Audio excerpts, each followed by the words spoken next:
Oh, hi there. Oli Anderson here. You're listening to Creative Status. This is a podcast about understanding how to be more real, how to be more human, how to cultivate a sense of unconditional self-acceptance that is going to allow you to have better relationships with other people and better relationships with life itself. Ultimately, it's about acceptance of the way that things are and removing resistance to that from your life. When you do that, you have less friction, less frustration, and less misery. This is a solo episode, which means it's going to be me rambling about some kind of philosophical, psychological, maybe even spiritual topic. Before we get into that, if you don't know, my name is Oli Anderson. I'm a transformational coach for realness. Realness is an idea that I've been talking about for quite a long time, like maybe even 10 years almost. The main source of my words on such a topic are my book, Personal Revolutions, A Short Course in Realness, and Shadow Life, Freedom from Bullshit in an Unreal World. I've got a new book incoming over the next few months about trust, learning to trust life, trust ourselves. Today's episode, like I said, is a solo episode, and I'm not going to make it a long one. I'm going to try not to, but I really just want to talk a little bit about how we can distinguish the real from the unreal.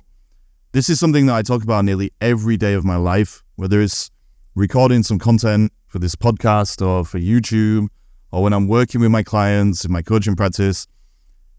Real versus unreal is one of the most important things to be able to distinguish in order to live a good life. The good life being a life where we're emotionally healthy, we have goals that fire us up and make us want to keep moving forward and growing and evolving and all this kind of stuff, where our mind isn't attacking us and holding us back. It all comes down to real versus unreal. But because we live in this post-modernistic society where a lot of us don't believe that there is anything real, because ultimately it's all just up to our interpretations of life and things like this, it does sometimes cause some confusion for people, for random guys like me to be on the internet saying that this is real, that's not real, figure out the real stuff, and then everything's going to be fine. So I want to just go into some very fundamental but simple principles that you can bring into your own life to make sense of all this stuff. And I'm also going to talk about some ancient ways of understanding this. I've been doing my yoga teacher training recently, and there's a concept I learned in there called Viveka, Viveka, and it literally is just about this, learning to discern the real from the unreal. The word Viveka means discernment of the real versus unreal, and obviously for me that was like a bit of a wow moment when I read that, because it's something I've been talking about for ages. But as with almost everything, the yogis have figured it out thousands of years ago. And I just think it's really interesting because that, for me, is just another reminder that this is all about the universal principles that apply to all human beings, no matter when we were born, no matter what we're going through. There are just certain universal truths that aren't going to go anywhere. And if we can understand them and we can work with them and we can build our lives around them, then that's when life gets amazing.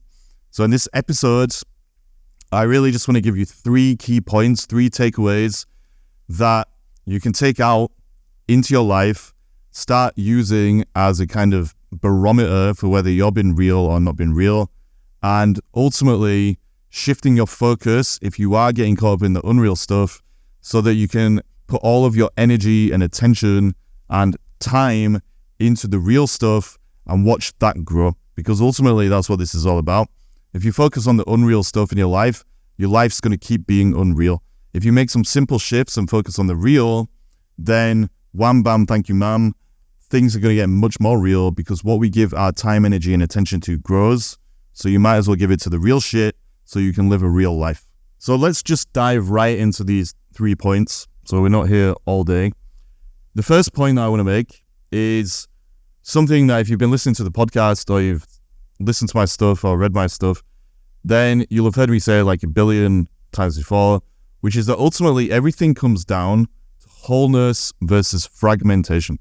When I talk about being real, ultimately what I'm talking about is that we're on the path towards embracing and going deeper into our own wholeness. Wholeness just means that we are connected in a deep way to who we really are, obviously, but at the level of stepping away from the ego and our ideas and conceptual understanding about ourselves. So we're embracing ourselves at a level of a deep experience as being a living creature.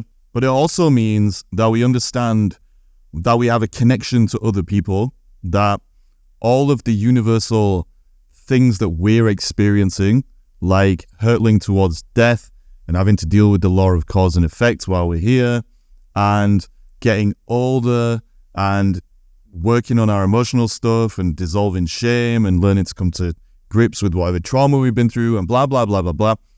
All of these things connect us to everybody else. We have a tendency to focus on the differences, but really the similarities are the things that make us real and human. And that's because it comes down to this path towards wholeness that we're all on.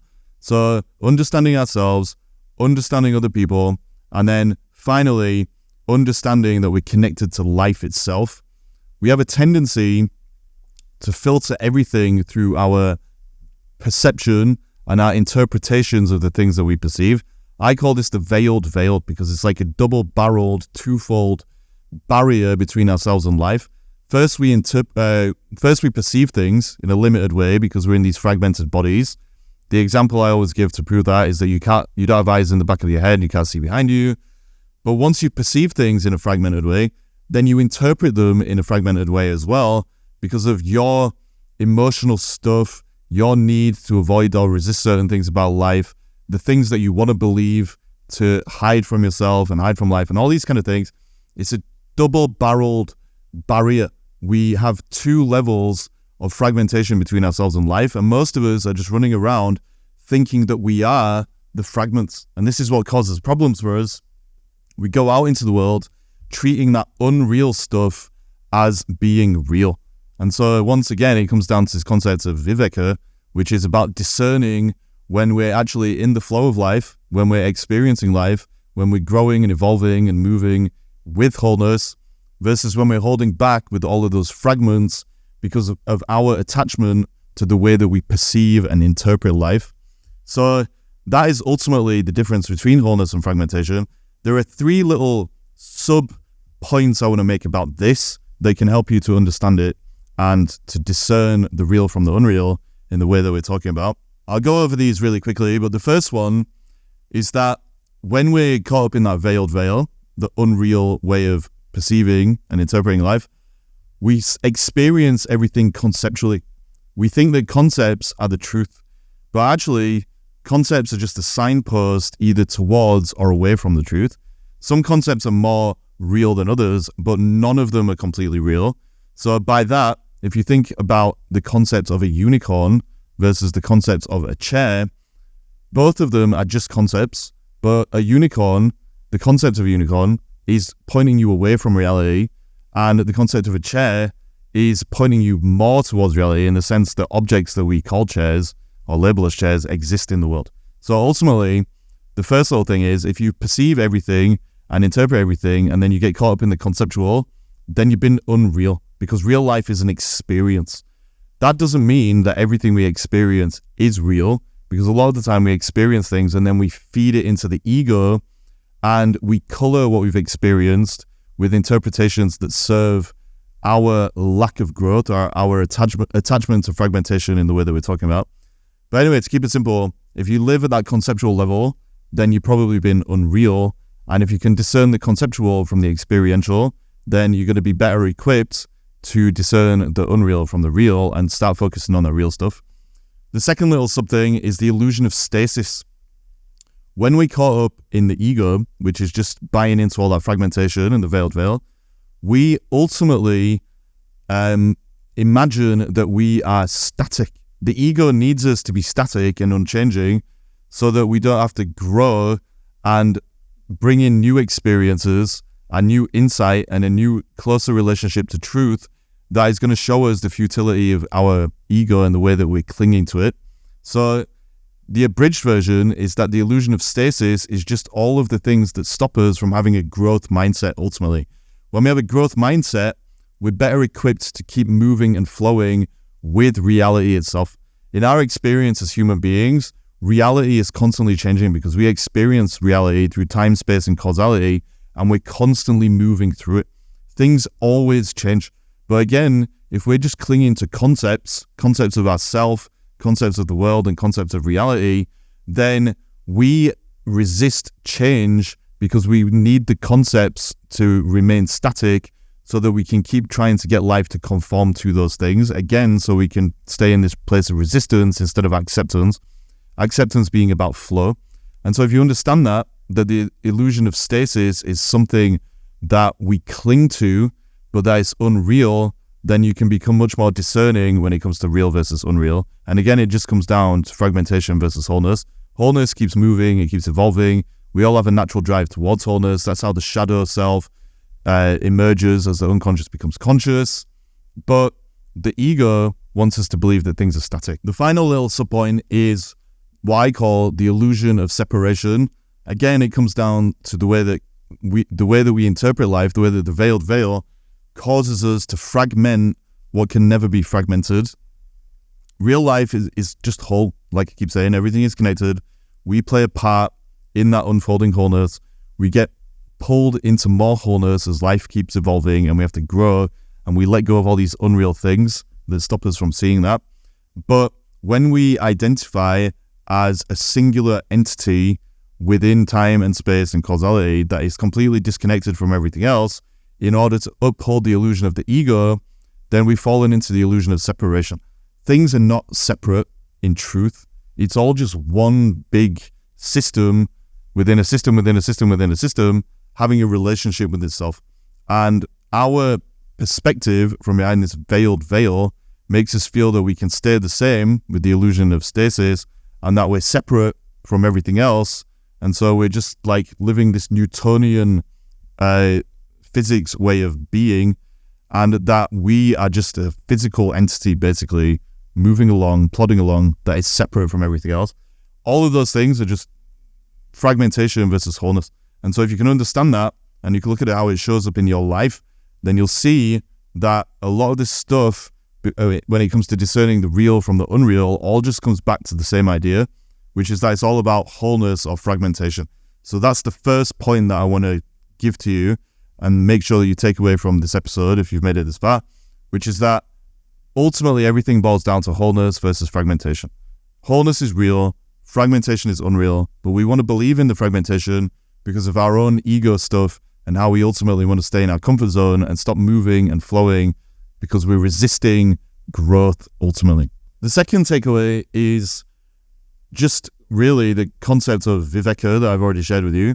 Ultimately, this yogic principle that if you want to be liberated from all of the things that keep us down and lock us into the illusion of duality and the world and the veiled veil and all the things that we're talking about, then you need to discern the real from the unreal. In yogic philosophy, this just shows up in two ways.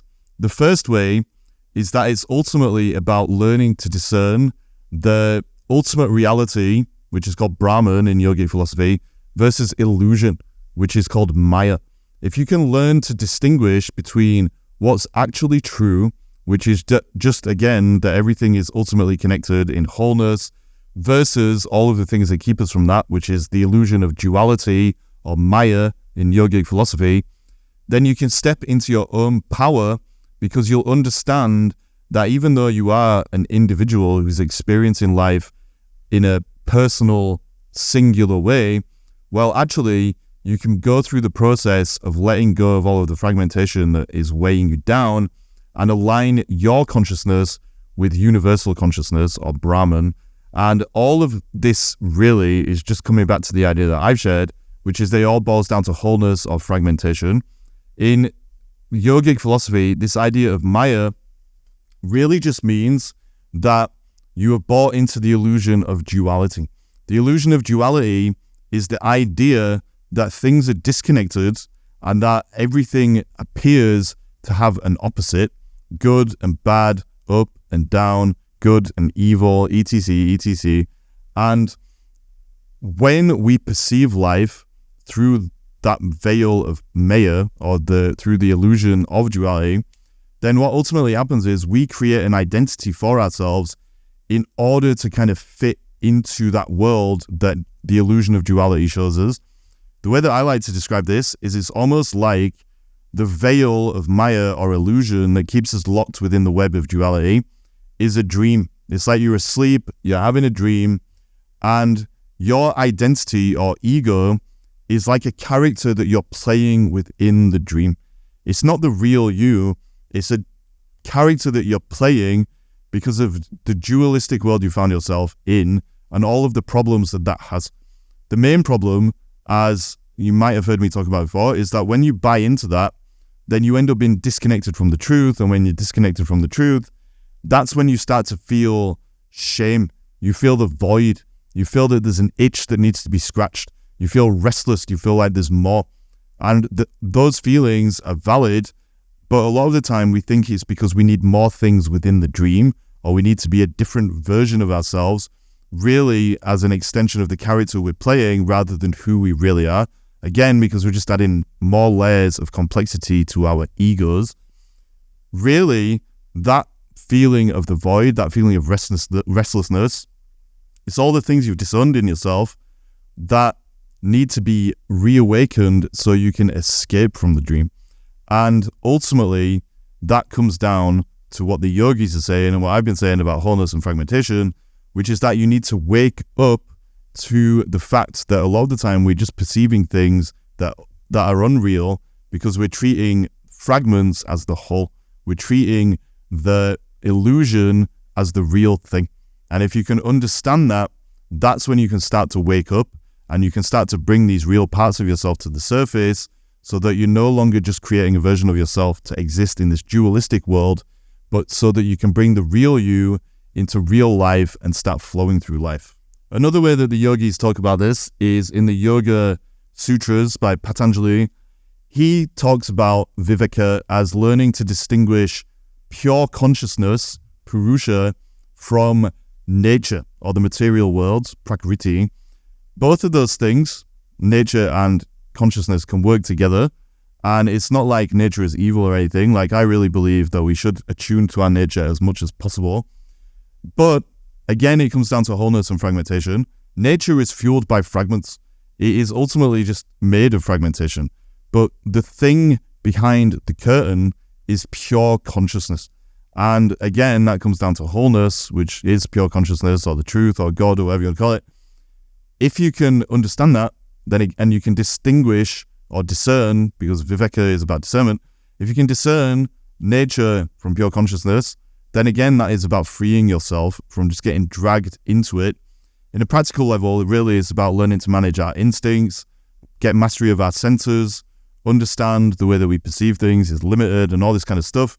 But ultimately, we can learn to experience pure consciousness by doing practices like meditation, or by going through the creative process and removing layers of fragmentation and like limiting beliefs and the stories that we tell ourselves that don't serve us, and limiting patterns and old scripts and all that stuff.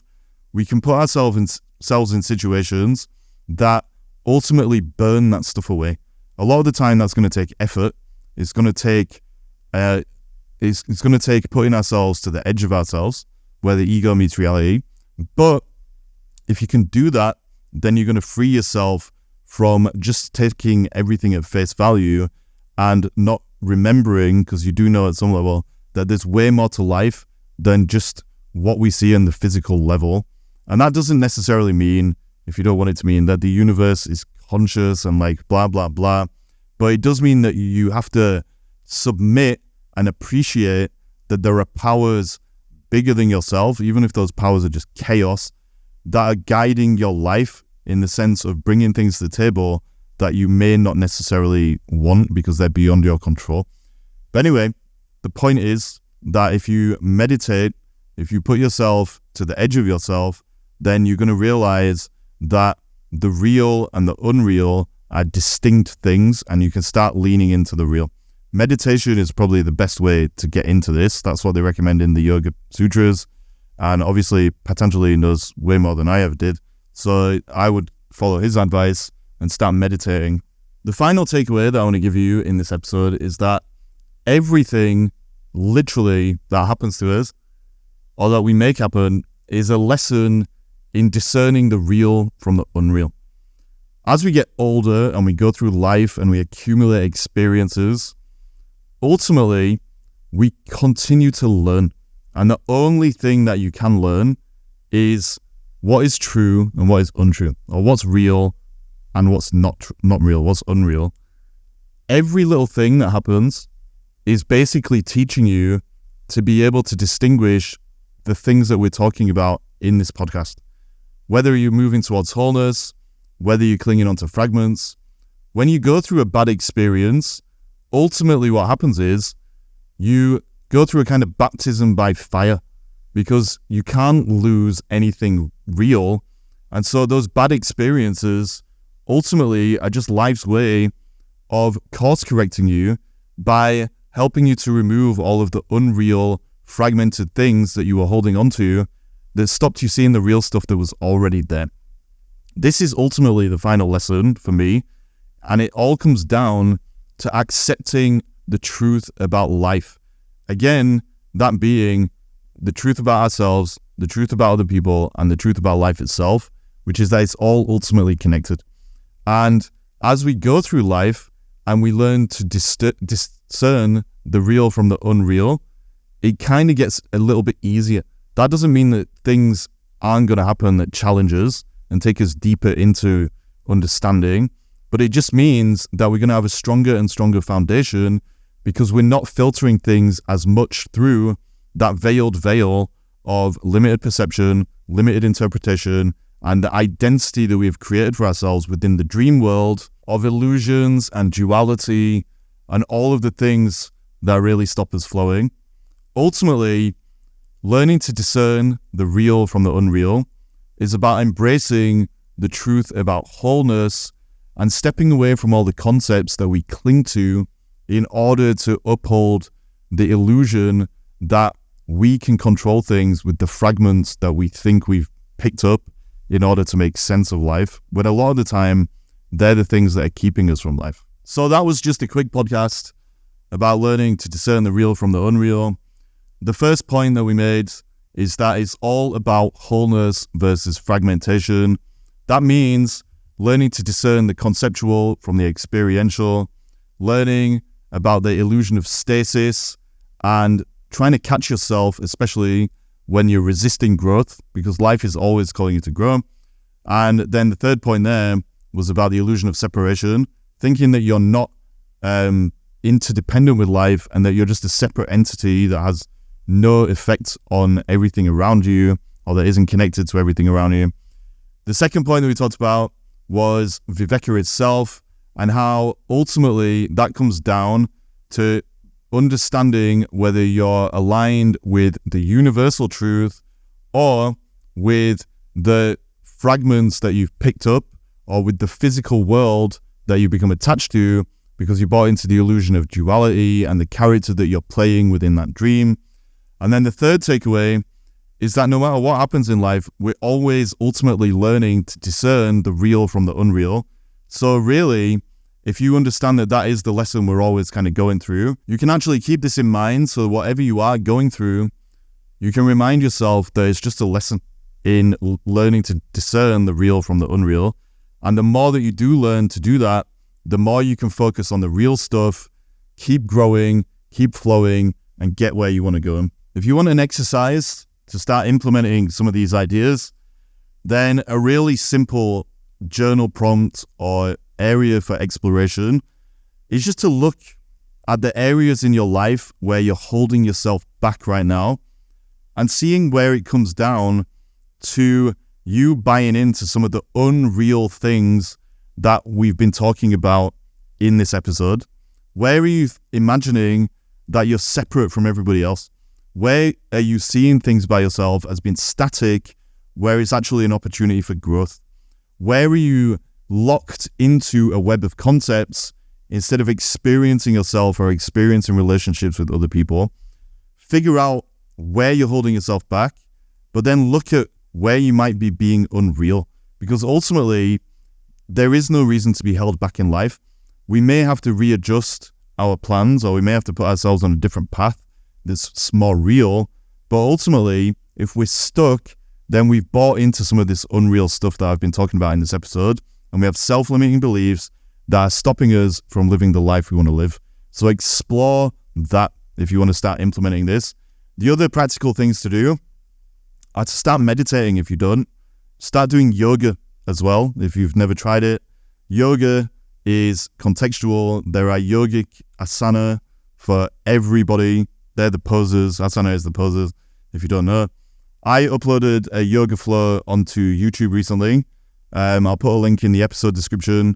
It's 75 minutes, but it will take you deep into presence. It's a yin to yin flow.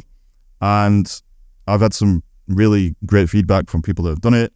I really enjoyed doing it, which is why I uploaded it. I wasn't going to originally. But anyway, meditate, do yoga, look at where you're holding yourself back, and explore where you've been unreal. But ultimately, if you can learn to discern the real from the unreal, you'll change your life because you'll change your focus and things will get much, much better. So that was a podcast about learning to discern the real from the unreal. I hope it gave you some clarity. It wasn't short like I said it might be. Surprise, surprise. That's how I roll. If anybody wants to talk about any of this stuff, or if you want to work on this stuff in your own life, book a call on my website. Go to olianderson.co.uk/talk. We can start to explore how you can shift your focus onto the real stuff. I have seen people get amazing results from shifting their focus in this way and taking action that is real. That is the only thing that ever changes anything. But either way, hope this episode helped you. Hope you feel good after listening to it and you're pumped up and you've got some ideas. Go out there, stay real. I'll see you next time. Thanks a bunch. Peace to you.